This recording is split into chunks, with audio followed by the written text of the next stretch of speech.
आज निवडणुकीच्या काळामध्ये आम्हाला अण्णासाहेब जावळे पाटील आर्थिक विकास महामंडळ मिळालं, परंतु आजपर्यंत त्यांनी नुसता निवडणुकीच्या काळामध्ये महामंडळ दिलं, पण त्याचं अजून कुठल्याही निधीने काही नाही, त्याचा पाठपुरावा काही करायला तयार नाही. आम्ही नेहमी भेटत असतो, परंतु कुठलंही काही करायला तयार नाही. आणि आज मराठवाड्याला महामंडळ दिलंय अण्णासाहेब जावळे पाटील. आज आमच्या महाराष्ट्रामध्ये, आज पश्चिम महाराष्ट्रामध्ये आमची मुली आज मुलं आहे, त्यांना त्या महामंडळाच्या म्हणजे व्याज सोडून आणि मुद्दल भरावी लागणार आहे, एवढं त्यांनी द्यावं.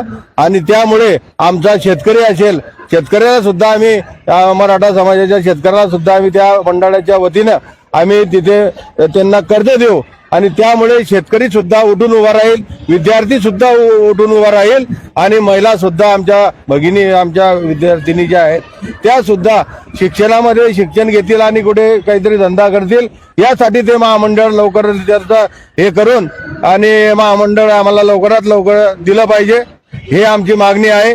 त्याचबरोबर ज्या साहेबांनी सांगितलं की महाराष्ट्रामध्ये मोदी साहेबांच्या हाताने त्या पुतळ्याचं उद्घाटन झालं छत्रपती शिवाजी महाराजांच्या, तरी सुद्धा अजून त्याची एक वीट रचली गेली नाही.